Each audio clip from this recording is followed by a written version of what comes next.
آپ نے ابتدائیہ سنا اور میں یہی بات شروع دن سے کہہ رہا ہوں کہ صحابہ کرام اور اہل بیت اطہار ہمیں انہیں جدا نہیں کرنا چاہیے. یہ تو جڑے ہوئے ہیں. نبی کریم صلی اللہ علیہ وآلہ وسلم جس سے پیار کرتے ہیں صحابہ اسی سے محبت کرتے ہیں. دور نہیں ہو سکتے اس سے، کیونکہ وہ تو سرکار کے وضو کے پانی کو زمین پہ نہیں گرنے دیتے کہ جائے کہ وہ امام حسین کو چوم رہے ہیں اور سونگ رہے ہیں اور صحابہ اسے نہ دیکھ رہے ہوں. تو آج ہم نے یہ تفریق کیوں پیدا کر دی؟ آج ہم دور کیوں ہو گئے؟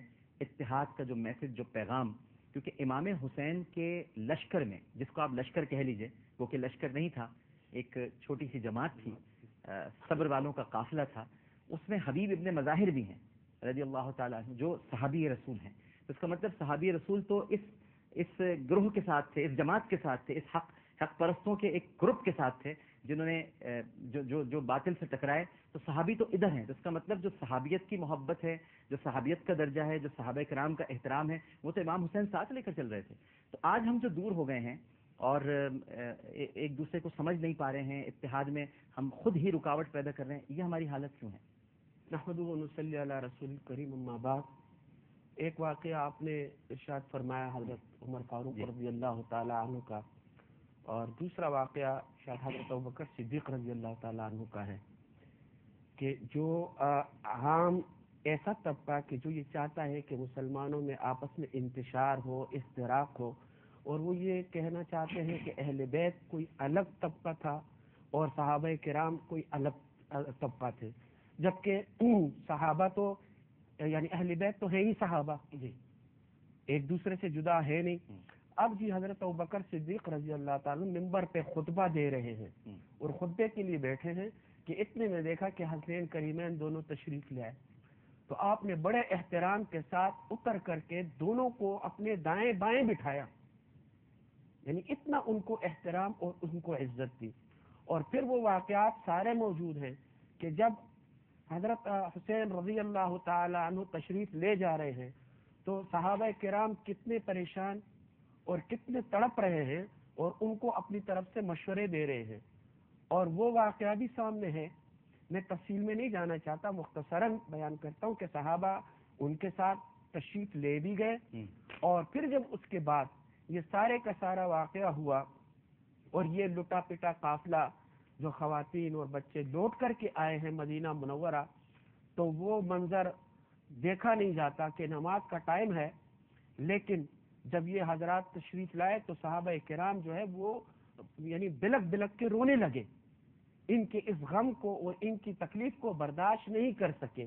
اگر یہ کوئی الگ جماعت ہوتی اور یہ الگ لوگ ہوتے تو صحابہ کرام کو تو نہ ان کو کوئی مشورہ نہ جانے کا دینا تھا اور نہ ان کو یہ اجتہادی سلسلہ الگ ہی ہوگا، بلکہ صحیح معنوں میں حق پرست جماعت یہی تھی. حق پرست جماعت یہ تھی کہ گئے تو کس لیے گئے؟ اپنے ذاتی مفادات کے لیے نہیں گئی، نہ حکومت کی جنگ تھی، نہ مال و دولت کی جنگ تھی. ساری کے سارے شہزادے تھے، اور شہزادے جب یہاں تھے تو ان کے لیے شہزادہ جہاں بھی ہوتا ہے شہزادہ ہی ہوتا ہے. پوری امت، پوری صحابہ جو ہے اپنے سر آنکھوں پر انہیں لے رہے تھے، تو ان کو مال و دولت کے لیے اتنے جانے کی ضرورت کیا تھی؟ یہ ایک ان کا حق تھا، اور جس کے بارے میں حضور اقدس صلی اللہ علیہ وسلم نے پہلے سے پیشن گوئی فرما دی تھی. اس پیشن گوئی کو اللہ رب العزت کی بات پوری کرنے، بالکل اس پیشن گوئی کو اللہ رب العزت نے ثابت کرنے کے لیے یہ ایک عمل ان سے سرزد فرمایا، اور یہ عمل ہوا. اور اس کے بعد صحابہ کرام جو ہے اس کو ہمیشہ یاد رکھتے تھے اور ان کے لیے اپنے جو آنکھیں ہیں وہ فرش راہ کرتے تھے. آج امام علی مقام کی جو قربانی ہے، آپ سے بھی یہی سوال ہے اور مفتی صاحب، تو کیا ہم صحیح معنوں میں ان کی اس قربانی کو سمجھ پائے؟ ہم نے تجدید عہد وفا کی آج بھی، ہم تو آج بھی منتشر ہیں، ہم تو آج بھی بکھرے ہوئے ہیں.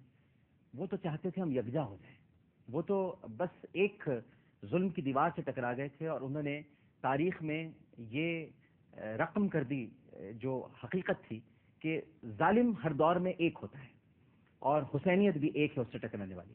لیکن آج ظالم تو ایک ہے، لیکن حسینیت جو ہم نام لیوا ہے نا، ہم تو عمل ہمارا کچھ ہے، باتیں ہماری کچھ ہیں. ہم باتیں تو بہت کر رہے ہیں، لیکن عمل جب آتا ہے تو ہم سب بکھر جاتے ہیں، منتشر ہو جاتے ہیں. کوئی الگ ہو جاتا ہے، کوئی الگ ہو جاتا ہے، کوئی اپنی 1.5 اینٹ کا مکان بیٹھ کے الگ بیٹھ جاتا ہے، کوئی کہیں چلا جاتا ہے. یہ جو ہمارے اندر پیدا ہو گیا ہے، ہم ملتے کیوں نہیں مفتی صاحب، اتحاد کیوں نہیں کرتے؟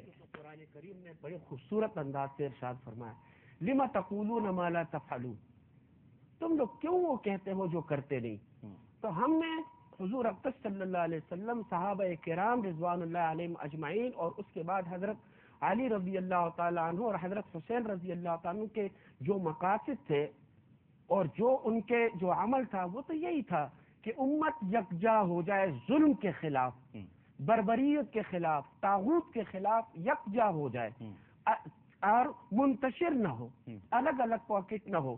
کیونکہ بہت ساری مثالیں ہیں کہ جب ایک ایک انگلی، اور یعنی اگر آپ ماریں گے کسی کو تو اپنی انگلی ٹوٹے گی، لیکن اگر یہ انگلیاں اکٹھی ہوگی تو مکہ بنے گا. یہی وجہ ہے کہ آج ہم اتنی بڑی قوت ہونے کے باوجود اور اتنے اسلامی ممالک ہونے کے باوجود، تیل کی قوت، سونے کی قوت، تمام چیز ہونے کے باوجود ہم پریشان ہیں، ہم دربدر ہیں، ہم ابتر ہیں، اور کفر اور طاغوت کی طاقتیں ہم پر حکومت کر رہی ہیں اور ہم ان کے سامنے گڑ گڑا رہے ہیں. اس کی وجہ اور کوئی نہیں، ایک ہی وجہ ہے کہ ہم منتشر ہو گئے ہیں اور ہم نے اس سبق کو بلا دیا کہ جو خون انہوں نے کربلا کے خاک پر، اور جو خون انہوں نے مکہ اور مدینہ کے خاک پر، اور جو خون انہوں نے دنیا کے کونے کونے پر بہا کر کے ایک درس دیا ہمیں، اور آج میں اور آپ اگر عبداللہ اور عبد الرحمن ہے، اور ہم جو یعنی کوئی ہندو نام نہیں ہے، کوئی سکھ، کوئی عیسائی نام نہیں ہے، یہ ان کا احسان ہے ہم پر کہ ہم یعنی انہوں نے یہ قربانی دی. اور آج جب ہم نے جب وہ قربانی پر ہم عمل پیرا تھے، بیچ میں یہ بات کروں گا، تو ہمارے پاس پھر سلطنت عثمانیہ جیسا دور بھی تھا کہ کفر اور طاغوت کی کشتی جو ہے وہ سمندر میں ہماری اجازت کے بغیر نہیں اتر سکتی تھی. آج ہم وہ ہیں کہ ہم ان کے مرہون منت ہیں اور ہم انہیں دیکھ رہے ہیں، ان کے آرڈر کے ہم محتاج ہیں. یہ کیا ہے کہ ہم نے اس خون سے غداری کی اور ہم نے اس خون سے کوئی سبق حاصل نہیں. بالکل ٹھیک ہے. ایک کالر سے سوال معلوم کرتے ہیں، پھر مفتی سہیل رضا امجدی صاحب کی طرف آتے ہیں. السلام علیکم. وعلیکم السلام ورحمۃ اللہ وبرکاتہ. جی کون صاحب بات کریں؟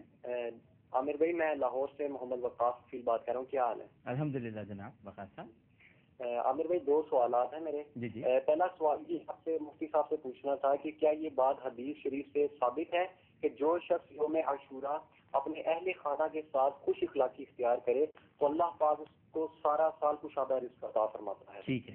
اور دوسرا سوال؟ سوال میرا نماز سے متعلق ہے کہ نماز میں جب رکوع میں ہم سمی اللہ لمن حمدہ پہ ربنا لک الحمد کہتے ہیں، اس کی کیا فضیلت ہے؟ اور اللہم ربنا ولک الحمد، اس کی کیا فضیلت ہے؟ جی بہتر. جی مفتی صاحب.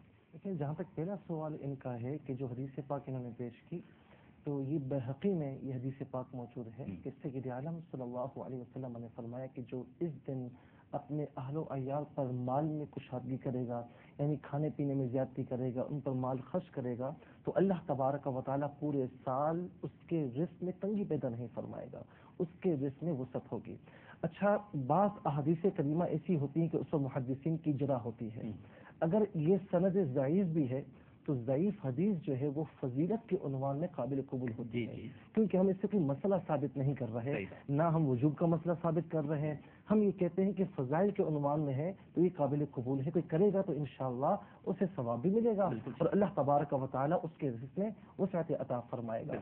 جہاں تک اس بات کا تعلق ہے جو دوسرا سوال انہوں نے سمیع اللہ لمن حمدہ، جی، تو ربنا لک الحمد بھی کہا جاتا ہے اور ربنا ولک الحمد بھی کہا جاتا ہے. دیکھیں، ربنا کا معنی ہے اے ہمارے رب، لک الحمد تیرے لیے حمد، ربنا ولک الحمد اے ہمارے رب اور تیرے لیے حمد. اللہم کا معنی بھی یہی ہے.